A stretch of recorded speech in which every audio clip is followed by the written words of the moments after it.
Hello friends, नमस्कार। आप सभी का फिर से स्वागत है भारतीय संविधान एवं राजनीतिक व्यवस्था की इस क्लास में।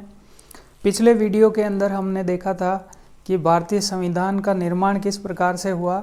भारतीय संविधान के निर्माण के लिए जो संविधान सभा बनी थी उसके बारे में हमने देखा था कि आज हम दोस्तों पढ़ने वाले हैं कि भारतीय संविधान सभा ने संविधान के निर्माण के लिए किन किन स्रोतों का प्रयोग किया।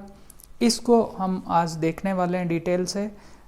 मैं आपको अश्योर्ड करता हूं कि आप अगर बहुत ही इत्मीनान से, बहुत ही धैर्यपूर्वक अगर इस क्लास को देखेंगे, सुनेंगे और समझने का प्रयास करेंगे, मैं एक बार फिर कहूँगा कि चीज़ों को रटना नहीं है।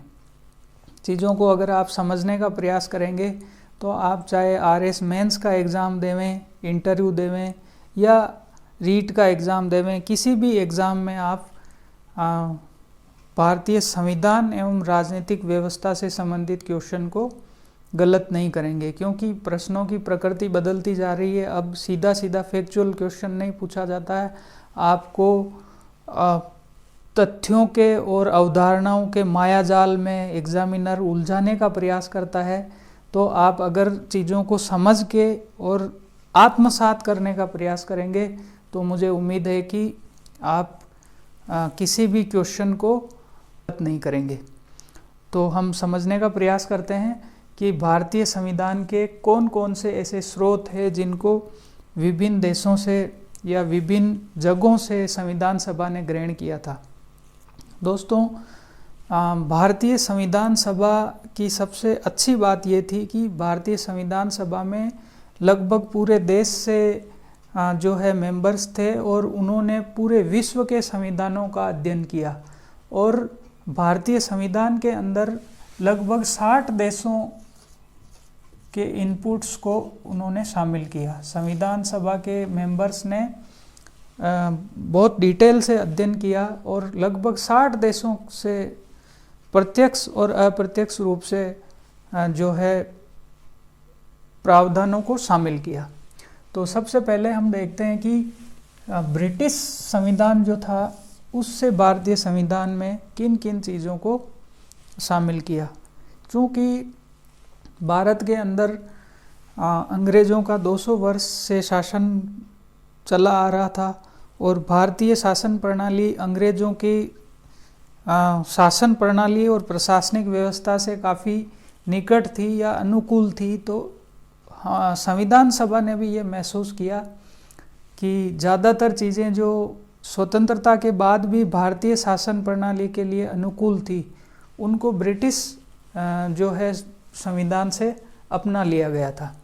तो सबसे पहली चीज़ है दोस्तों संसदीय शासन व्यवस्था। जो संसदीय शासन व्यवस्था है इसमें संसद का निर्माण जो होता है वो 3 अंगों से मिलकर के होता है। उसमें राज्यसभा, लोकसभा और राष्ट्रपति, इस प्रकार से 3 अंग मिलकर के संसद बनती है। और जो संसदीय शासन व्यवस्था है वो पूर्णतः हमने ब्रिटिश शासन व्यवस्था से ही ग्रहण की है। तो इसको हम दूसरा देखते हैं हम दोस्तों द्विसदनीय व्यवस्था। यानी कोई भी कानून बनेगा तो वो 2 सदनों से होके गुजरेगा। अगर जल्दबाजी में एक सदन ने थोड़ा कम विचार करके किसी चीज़ को पारित कर दिया है, पास कर दिया है, तो दूसरा सदन उस पर डिटेल से विचार करेगा, सोच लेगा और उस पे अगर कोई भी ऐसी चीज़ उसके अंदर आ गई है जो संविधान सम्मत नहीं है तो वह पुनः उसको दूसरे सदन को लौटा भी सकता है। तो द्विसदनीय व्यवस्था हमने ब्रिटेन से ली। तीसरा है दोस्तों सामूहिक उत्तरदायित्व। सामूहिक उत्तरदायित्व का मतलब ये होता है कि जो मंत्रिपरिषद है, जो मंत्रिमंडल है, वो मंत्रिपरिषद लोकसभा के प्रति सामूहिक रूप से उत्तरदायी होगी। जैसे अगर किसी एक मंत्री ने कोई निर्णय लिया है तो उसके लिए लोकसभा में जवाब देने के लिए पूरी की पूरी जवाब तो वह मंत्री ही देगा, लेकिन उत्तरदायित्व जो होगा वो पूरी की पूरी मंत्रिपरिषद का होगा। तो सामूहिक उत्तरदायित्व है, ये हमने ब्रिटिश संविधान से ग्रहण किया है। अगली जो व्यवस्था है दोस्तों वो है राष्ट्रपति की औपचारिक प्रधानता। यानी राष्ट्रपति को कई राजनीतिक विचारकों ने, कई संविधानविदों ने एक रबर स्टैंप भी बोला है, क्योंकि राष्ट्रपति जो है एक वास्तविक कार्यपालक नहीं होके एक औपचारिक कार्यपालक होता है ना। संविधान के अनुच्छेद 53 की हम बात करते हैं, जिसमें कार्यपालिका शक्तियां राष्ट्रपति में निहित होगी, इस प्रकार का प्रावधान हमें मिलता है। लेकिन उसके साथ ही एक चीज़ और मिलती है कि राष्ट्रपति की कार्यपालिका शक्तियां जो है, राष्ट्रपति की कार्यपालिका शक्तियां के साथ एक कंडीशन भी है कि इनको संविधान के अनुच्छेद 75(2) के साथ पढ़कर देखा जाना चाहिए। 75(2) में मंत्रिपरिषद के बारे में प्रावधान किया गया है कि कोई भी निर्णय अगर राष्ट्रपति लेगा तो वह मंत्रिपरिषद की सलाह से ही लेगा। तो हम औपचारिक प्रधानता कहने का मतलब राष्ट्रपति औपचारिक प्रधान है। यह व्यवस्था हमने ब्रिटिश शासन प्रणाली से ग्रहण की है। जो अगली व्यवस्था है दोस्तों वो है एकल न्याय प्रणाली। एकल न्याय प्रणाली की व्यवस्था हमने ब्रिटेन से ली है, क्योंकि भारत के अंदर अलग अलग राज्यों में अलग अलग व्यवस्थाएं थी। तो भारत को एक करने के लिए, एक जोड़ने के लिए जो अंग्रेज़ों का शासन था उन्होंने भी एक एकल न्याय प्रणाली की व्यवस्था की थी। तो हमने भी एकल न्याय प्रणाली की व्यवस्था को ब्रिटिश संविधान से अपनाया और आज भी भारत में एकल न्याय प्रणाली की व्यवस्था यथावत जारी है। उसके बाद विधि निर्माण की प्रक्रिया, यानी संसद के अंदर विधायिका जो कानून का निर्माण करती है, विधायिका कानून का निर्माण किस प्रकार करेगी उसकी प्रक्रिया। जैसे पहले बिल लेके आया जाएगा, उसको पेश कौन करेगा, किस प्रकार उस पर वोटिंग होगी, किस प्रकार उसको अगर कोई उसमें विरोधाभास है तो उसको कमेटी लेवल पर सौंपा जाएगा। ये सारी व्यवस्थाएं, किस प्रकार राष्ट्रपति उस पर हस्ताक्षर करेंगे, किस प्रकार वो कानून बनेगा, ये सारी की सारी विधि निर्माण की प्रक्रिया भी हमने ब्रिटेन के संविधान से ग्रहण की है। अगली व्यवस्था है दोस्तों विधि का शासन, यानी कानून के ऊपर कोई भी व्यक्ति नहीं है, कानून का शासन। चाहे व्यक्ति गरीब हो, अमीर हो, या वह किसी भी धर्म का हो, किसी भी लिंग का हो, किसी भी व्यवसाय से जुड़ा हुआ हो, विधि का शासन की सर्वोच्च होगा। यानी विधि का शासन जो है वो हमने ब्रिटिश संविधान से ग्रहण किया है। अगली विशेषता, महत्वपूर्ण विशेषता दोस्तों, वो है एकल नागरिकता। यानी भारत के अंदर भारतीय नागरिकता ही है। जबकि हम अमेरिका की बात करें तो अमेरिका के अंदर राज्यों की नागरिकता अलग है और अमेरिका की देश की नागरिकता अलग है। यानी उस प्रकार वहाँ पर दोहरी नागरिकता का प्रावधान है। जबकि भारत के अंदर एकल नागरिकता को अपनाया गया है और हमने एकल नागरिकता को देश की एकता और संप्रभुता को बनाए रखने के लिए ब्रिटेन के संविधान से इसको ग्रहण किया है। आगे जो दूसरा प्रावधान है दोस्तों वो है विधायिका सदस्यों के विशेषाधिकार एवं अध्यक्ष की भूमिका। यानी विधायिका के जो सदस्य हैं, लोकसभा, राज्यसभा, राज्य विधानसभाओं के सदस्य, यानी कानून बनाने की जो बॉडी है विधायिका, उसके सदस्यों को किस प्रकार से विशेषाधिकार प्राप्त होते हैं। जैसे उनको जब संसद का सत्र चल रहा होता है तब गिरफ्तार नहीं कर सकते, या उन पर जो संसद के अंदर वो किसी भी प्रकार की अगर बहस करते हैं तो उसको न्यायालय में प्रश्नगत नहीं किया जा सकता है। इस प्रकार की जो उनके विशेषाधिकार होते हैं उनको हमने ब्रिटेन से लिया है। दूसरा जो अध्यक्ष की भूमिका होती है उसमें, जैसे अगर लोकसभा और राज्यसभा का संयुक्त सदन होता है, उसके अंदर लोकसभा का अध्यक्ष होता है, वो उसकी अध्यक्षता करता है। किस प्रकार अध्यक्ष निर्णायक वोट देते हैं, और अध्यक्ष के बारे में यानी स्पीकर के बारे में जो उसकी भूमिका होती है विधायिका के अंदर, वो सारी प्रक्रिया हमने ब्रिटेन से ग्रहण की है। अगला प्रावधान है दोस्तों संसद एवं विधान मंडलों की प्रक्रिया, यानी संसद और विधान मंडलों की किस प्रकार से प्रक्रियाएं होगी, यानी जो विधान मंडल और संसद चलती है उसमें किस प्रकार से, जैसे शून्यकाल है, प्रश्नकाल है, या किस प्रकार से उनका सिस्टम होगा, उसमें पीठासीन अधिकारी कौन होगा, वो सारी व्यवस्थाएं जो है, क्योंकि ये हमने सीधा ब्रिटेन से ही स्वतंत्रता को प्राप्त किया, तो ये हमारे लिए अनुकूल था, इसलिए हमने यथावत उस प्रणाली को अपना लिया। अगला है दोस्तों सर्वाधिक मत के आधार पर चुनाव जीत का निर्णय, यानी अगर हम अमेरिका की बात करें तो वहाँ पर कैंडिडेट को चुनाव जीतने के लिए एक निश्चित मात्रा में मत प्राप्त करने होते हैं, जबकि भारत में ये व्यवस्था है कि अगर ज़्यादा कैंडिडेट है और उनमें से अधिक जिसने मत प्राप्त कर लिए वह विजेता हो जाता है। जैसे एग्जाम्पल के लिए मैं बताता हूँ कि अगर 100 वोट पड़ते हैं, 100 वोट पड़ते हैं और अगर 20 कैंडिडेट है, 20 कैंडिडेट है, एक व्यक्ति को, बाकी सबको अगर 15-15 पड़ते हैं और एक को 25 मिल जाते हैं, तो ये 100 के 50% तो नहीं है, लेकिन इसको 25 वोट मिल गए। चूँकि ये बाकी अन्य लोगों से अधिक है तो ये जीत जाएगा। यानी इस प्रकार की प्रणाली अमेरिका के अंदर नहीं है, लेकिन हमने इस प्रकार की प्रणाली को ब्रिटेन की व्यवस्था से अपनाया है। तो हमने देख लिया कि ब्रिटिश संविधान से हमने क्या क्या चीज़ें भारतीय शासन प्रणाली में भारतीय संविधान के अंतर्गत ग्रहण की है। अगला है दोस्तों आयरलैंड का संविधान। जो आयरिश संविधान है उससे हमने नीति निर्देशक तत्व यानी तात्कालिक परिस्थितियां भारत की इस प्रकार थी कि हम नागरिकों को सारे के सारे अधिकार नहीं दे सके, तो राज्य से ये अपेक्षा की गई थी कि नीति निर्देशक के तत्व के रूप में आयरिश संविधान से हमने जो है व्यवस्था ग्रहण की। तो नीति निर्देशक तत्व हमने कहाँ से लिए? आयरलैंड के संविधान से। दूसरी चीज़ हमने राज्यसभा में सदस्यों का मनोनयन, यानी राज्यसभा के अंदर राष्ट्रपति कुल 12 सदस्यों का मनोनयन करता है, जो कला, समाज सेवा, विज्ञान ऐसी चीज़ों के अंदर विशिष्टता रखते हैं, विशेष ज्ञान रखते हैं। ऐसे 12 सदस्यों का मनोनयन राष्ट्रपति द्वारा राज्यसभा में किया जाता है ना।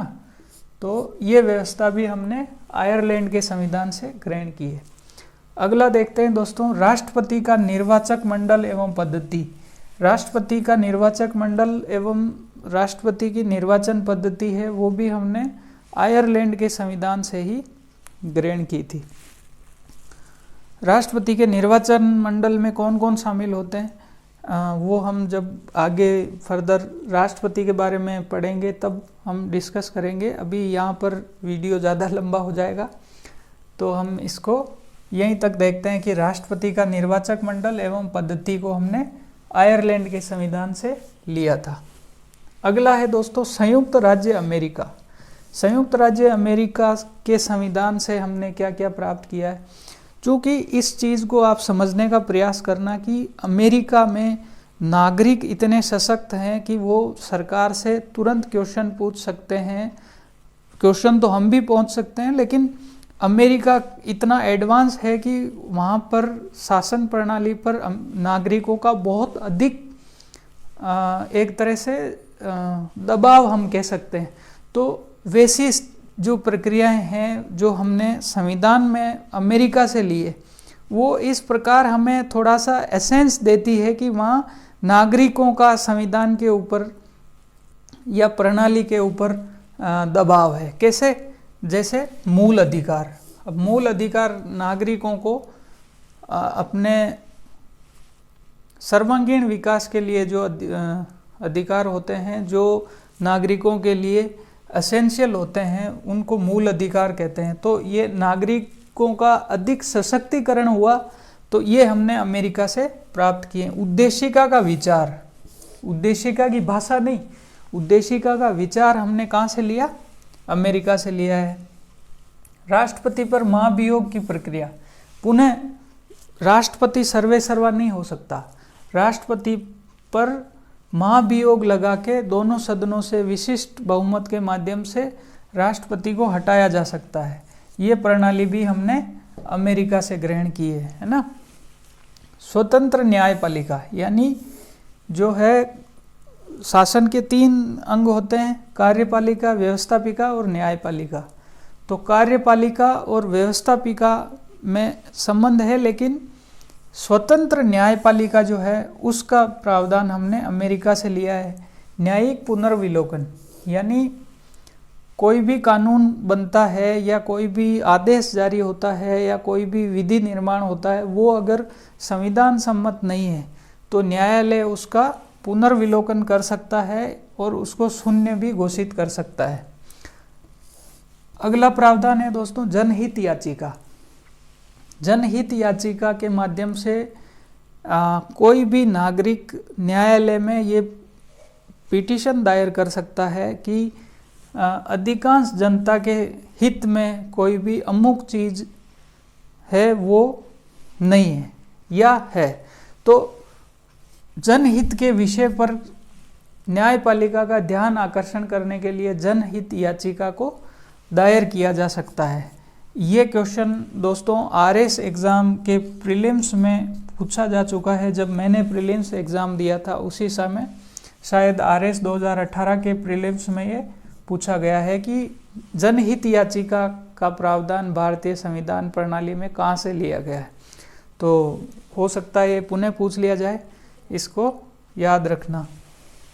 सर्वोच्च न्यायालय एवं उच्च न्यायालय के न्यायाधीशों को पद से हटाने की प्रक्रिया, यानी फिर जो है प्रणाली के अंदर अगर सर्वोच्च न्यायालय या उच्च न्यायालय के न्यायाधीश है, अगर वो अपने पद का दुरुपयोग करते हैं या फिर वो संविधान की भावना के अनुसार काम नहीं करते हैं, तो उन्हें पद से हटाया जाने की जो प्रक्रिया है उसको भी हमने कहाँ से लिया, अमेरिका के संविधान से लिया है। इसके बाद दोस्तों वित्तीय आपातकाल का प्रावधान, यानी हम देखते हैं कि कई बार जब अमेरिका के अंदर संसद बजट का अनुमोदन नहीं करती है तो कई बार वहाँ पे वित्तीय आपातकाल की स्थिति देखने के, जिसको एक घोषित इमरजेंसी भी बोलते हैं, उसमें सारी जो है आर्थिक क्रियाएं ठप हो जाती है। तो वित्तीय दृष्टि से काफ़ी कंट्रोल जो है वो शासन प्रणाली पर है। तो वित्तीय आपातकाल जो है वो हमने संयुक्त राज्य अमेरिका से ग्रहण किया है। अगला है दोस्तों संविधान संशोधन में राज्य विधायकों द्वारा अनुमोदन का प्रावधान, यानी संविधान संशोधन है वो हमारे देश में 3 प्रकार से किया जा सकता है। एक साधारण बहुमत के द्वारा, दूसरा विशेष बहुमत के द्वारा जिसमें मतदान करने वाले और उपस्थित मतलब टोटल सदस्यता और मतदान करने वालों का 2/3 मेजोरिटी जरूरी होती है, और तीसरा जो है जिसमें जो संघीय ढांचे को प्रभावित करने वाले प्रावधान हैं उनके अंतर्गत अगर संशोधन होता है तो आधे से अधिक राज्यों द्वारा भी उसका अनुमोदन किया जाना जरूरी है। तो ये प्रावधान हमने कहाँ से लिया, अमेरिका के संविधान से प्राप्त किया है। ठीक है, संविधान संशोधन में राज्य विधायिकाओं द्वारा अनुमोदन का प्रावधान, यानी जो संघीय ढांचे से संबंधित विषय है उन पर अगर संशोधन होता है तो वो किससे, आधे से अधिक राज्यों से भी अनुमोदित किया जाएगा। इस प्रकार की व्यवस्था हमने संयुक्त राज्य अमेरिका के संविधान से प्राप्त की है। अगला है दोस्तों ऑस्ट्रेलिया का संविधान। ऑस्ट्रेलिया के संविधान से हमने प्रस्तावना की भाषा ली है। प्रस्तावना का विचार कहाँ से लिया है, संयुक्त राज्य अमेरिका से, जबकि प्रस्तावना की भाषा यानी विचार तो वहाँ से ले लिया हम भारत के लोग जैसे, तो विचार वहाँ से ले लिया, लेकिन जो भाषा है, भाषा हमने कहाँ से ली, ऑस्ट्रेलिया के संविधान से। अगला है दोस्तों समवर्ती सूची।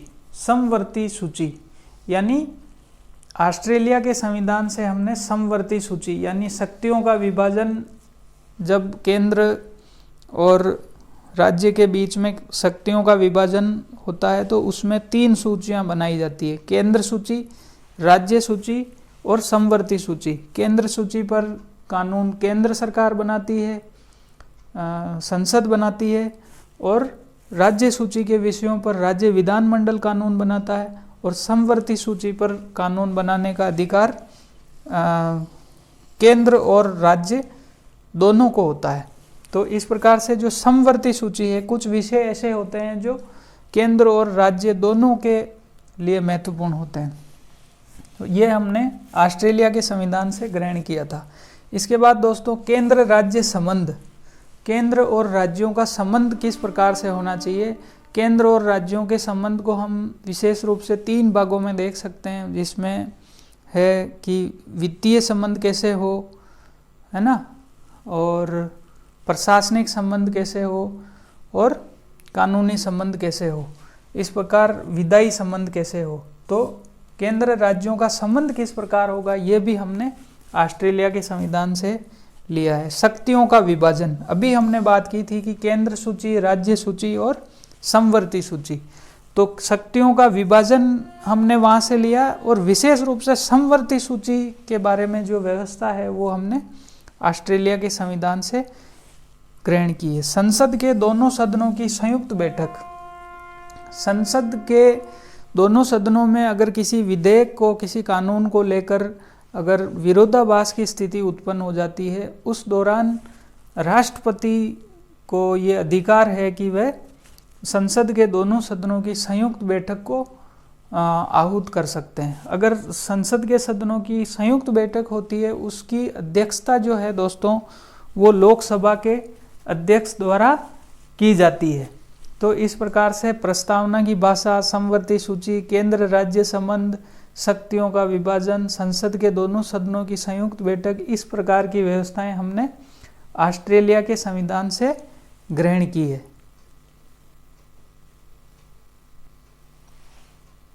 आइए दोस्तों अगला हम देखते हैं कि कनाडा के संविधान से भारतीय शासन प्रणाली में या भारतीय संविधान में क्या क्या लिया गया है। कनाडा के संविधान से, कनाडा के संविधान से हमने संघीय शासन प्रणाली को लिया है। यानी संघीय शासन प्रणाली के अंतर्गत ये होता है कि एक संघ होता है और उसके अंदर राज्य काम करते हैं, यानी राज्य होते हैं। तो संघीय शासन प्रणाली को हमने कनाडा के संविधान से लिया है। राज्यपाल द्वारा राष्ट्रपति के विचारार्थ विधेयक सुरक्षित रखना, यानी इसके हित से संबंधित कोई भी कानून पास किया जाता है तो उसे राज्यपाल राष्ट्रपति के विचारार्थ यानी उसकी मंजूरी के लिए सुरक्षित रखता है। ये प्रावधान हमने कनाडा के संविधान से ग्रहण किया है। सशक्त केंद्र, यानी संघीय शासन प्रणाली भी ये कहती कि केंद्र जो है वो सशक्त होगा। दूसरा, राज्यपाल अगर किसी भी विधेयक को मंजूरी के लिए राष्ट्रपति के लिए आरक्षित रखेगा तो इसमें भी केंद्र का जो है पलड़ा भारी है। दूसरा, सशक्त केंद्र, यानी राज्य और केंद्र की किसी भी कानून में या किसी भी व्यवस्था में अगर विरोधाभास होता है तो किसका मान्य होगा, केंद्र का मान्य होगा। और संयुक्त अधिवेशन में भी इस प्रकार से अवशिष्ट शक्तियां जो है वो केंद्र में निहित है, यानी शक्तियों का बंटवारा हुआ, उसमें केंद्र सूची के विषय, राज्य सूची के विषय और समवर्ती की सूची के विषय।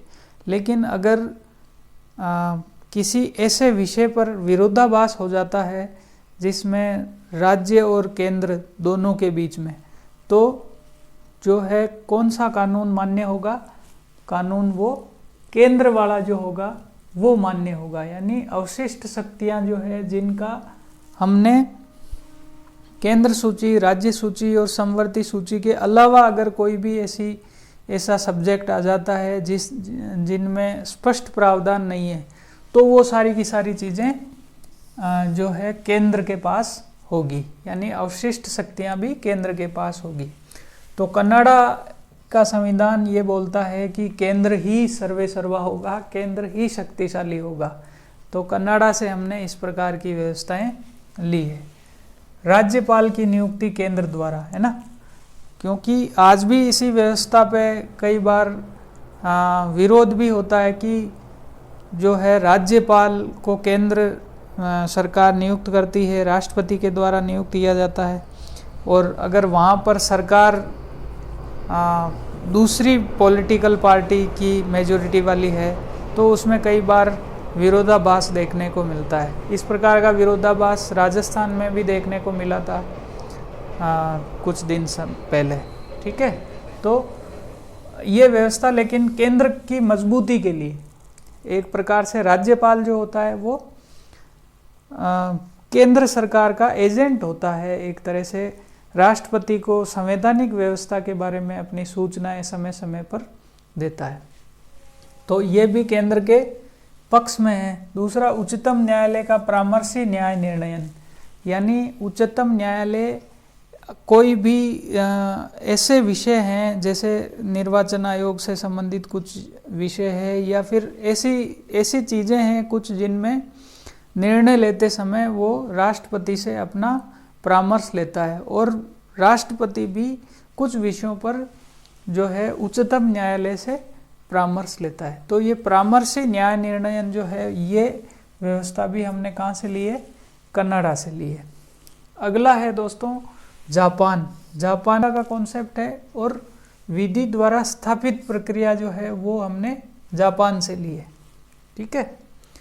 दक्षिण अफ्रीका से हमने क्या लिया है? संविधान संशोधन पद्धति, यानी हम संविधान का संशोधन किस प्रकार से करेंगे, संविधान का संशोधन कैसे करेंगे। संविधान का संशोधन हम 3 प्रकार से कर सकते हैं। ठीक है, उसमें साधारण बहुमत के द्वारा, दूसरा आधे से अधिक राज्यों के द्वारा अनुमोदन प्लस स्पेशल मेजॉरिटी, तीसरा स्पेशल मेजॉरिटी यानी विशिष्ट बहुमत प्लस आधे से अधिक राज्यों द्वारा अनुमोदन प्लस साधारण बहुमत, यानी 3 प्रकार से संविधान संशोधन किए जा सकते हैं। तो ये प्रक्रिया हमने दक्षिण अफ्रीका से ग्रहण की।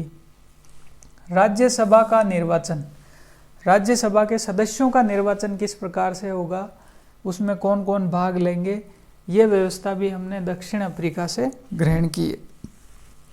अगला है दोस्तों सोवियत संघ। सोवियत संघ, पहले रूस का विघटन नहीं हुआ, यूएसएसआर पहले सोवियत संघ था। तो सोवियत संघ से हमने लिया है मूल कर्तव्य, जो है मूल कर्तव्य जो नागरिकों के लिए, उनको न्यायालय में चैलेंज नहीं किया जा सकता है, लेकिन ये अपेक्षा की जाती है नागरिकों से कि वो अपने मूल कर्तव्यों का पालन है वो करेंगे।